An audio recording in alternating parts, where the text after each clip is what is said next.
మనం చాలా మందికి ఎంబ్రియో ట్రాన్స్ఫర్ ప్లాన్ చేసినప్పుడు చాలా మంది కపుల్స్ మాకు కూడా ఎంబ్రియో గ్లూ యాడ్ చేయండి అని అడుగుతూ ఉన్నారు.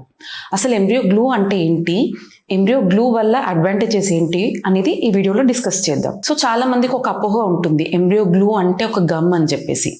సో యాక్చువల్లీ ఎంబ్రియో గ్లూ అంటే మీడియం అన్నమాట.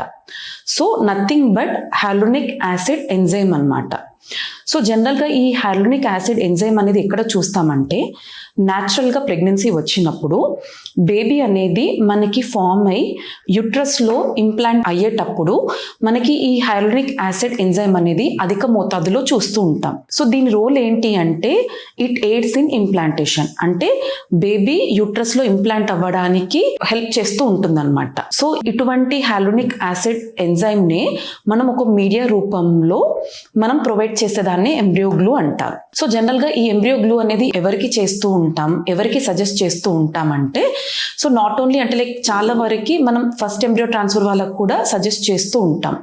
బట్ చాలా మందికి డెఫినెట్గా సెకండ్ ఎంబ్రియో ట్రాన్స్ఫర్ అంటే ప్రీవియస్గా ఫస్ట్ ఎంబ్రియో ట్రాన్స్ఫర్ ఫెయిల్ అయింది, సెకండ్ ఎంబ్రియో ట్రాన్స్ఫర్కి వెళ్తున్నారు అంటే మాత్రం డెఫినెట్గా రికమెండ్ అనేది చేస్తూ ఉంటాం. సో ఇది డే 3 బేబీస్కి ఇన్సర్ట్ చేసేటప్పుడు యూజ్ చేయొచ్చు, లేదా డే 5 బేబీ ఇన్సర్ట్ చేసేటప్పుడు కూడా యూజ్ చేయొచ్చు. సో జనరల్గా ఈ ప్రొసీజర్ ఎలా ఉంటుంది అంటే, మనం ఎంబ్రియో ట్రాన్స్ఫర్ ప్లానింగ్ చేసేటప్పుడు అంటే ఎంబ్రియోస్ని మనం లోడ్ చేసే కంటే ముందే, ఎంబ్రియాలజిస్ట్ యూజువల్లీ ఎంబ్రియోస్ని లోడ్ చేస్తూ ఉంటారు.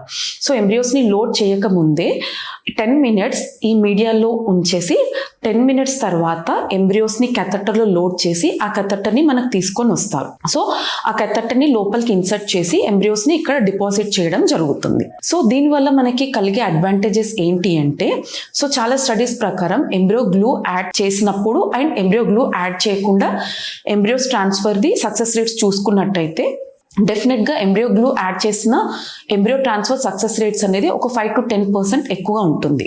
సో మన 49లో కూడా మనం ఈ ఎంబ్రియో గ్లూ అనేది సజెస్ట్ చేస్తూ ఉంటాం. అండ్ ఎంబ్రియో గ్లూ యాడ్ చేసిన పేషెంట్స్కి కూడా మేము కూడా సక్సెస్ రేట్స్ అనేది normal without embryo glue and with embryo glue అనేది కూడా మేము చాలా వరకు డిఫరెన్సెస్ చూసాం. సో ఈ ఎంబ్రియో గ్లూ యాడ్ చేయడం వల్ల మనకు బెనిఫిట్ అనేది డెఫినెట్గా ఉంటుంది.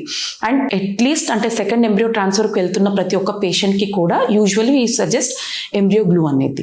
Thank you.